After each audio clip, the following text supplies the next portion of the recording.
I will be 100% honest here. You can get amazing results with a small refractor and a DSLR, without a doubt. But I will be honest with you, in astrophotography, you kind of get what you pay for. So, and I don't mean that in any bad way. It's just the way things are. So the cheap, like you said, go buy $100 telescope from Walmart. It's going to show you the moon, and you're going to think it has a purple halo, and you think the aliens are there. In essence, the glass is cheap, and it will basically create chromatic aberration. But I think a small refractor, there's a lot of good examples out there. The one I just showed you here, I think is one of the most affordable entry-level telescopes. It can even be guided by a star tracker, something like a Star Adventurer. As long as you balance it on the RA and not the declination, this will be just fine. And I think this with a DSLR or a CMOS camera entry level is going to be fine. The thing about refractors is they're very easy to work with. They have very easy setups, focusing. The focus lasts very, very well. In contrast to, for example, my large truss tube carbon fiber, I have to let it for a half an hour to kind of cool down and get to a focus point. These, you can almost have focus night to night without a problem. It's very easy to focus it because they all have detailed focus buttons and everything, knobs. So a small refractor, the TS61 is a great example. I think it runs around $600–700, about $800 if you buy it from TS Optics. I think about $1,000 if you buy it from US manufacturers with the corrector.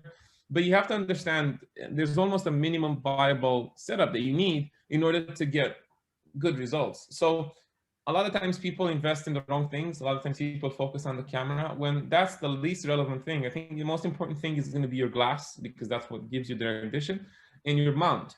So a star tracker would be ideal to begin with, but in the end, you're going to overgrow it quickly because you want to expose for longer. I am on a, I always suggest longer exposures because it gives you more understanding of what you collect, and it's just easier to stack when you have 40 files in 20 hours instead of 2,000 or 200 files. So a small refractor, anything from 60mm aperture to about 80 is great. They're pretty easy to use. Calibration frames are going to be easy. You can just use a cheap Amazon sketchpad like I do with a very expensive telescope. I still didn't buy a special panel. A lot of these things are hacks. As for cameras, if, to be honest with you, if the budget allows it, I would always encourage people to go mono.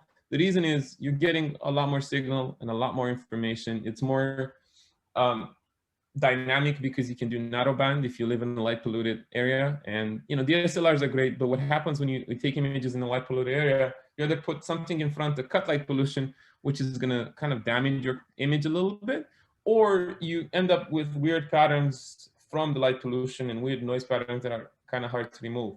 So whatever works for you in your budget. One of the other things I will say, do not necessarily go and buy something new. That doesn't mean that if you see it new, doesn't mean it's better.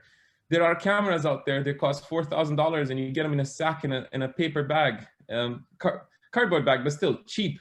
So there are things that you can look at. For example, there are forums and places online where you can buy stuff, and it can actually make a large difference. I was actually talking to one of the guys that I talked to a lot from the UK, and he was talking about buying a camera.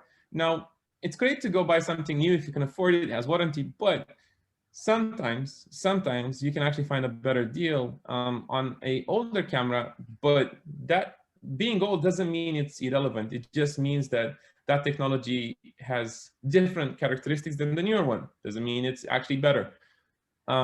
So that's kind of my advice. Find something affordable. I think there's plenty of retailers that could help you with when it comes to that. If you can't afford the thing and you want to finance it and you think that's going to be better, every major company does financing. I think the best one out there is Orion because they give you 3 installments with no interest.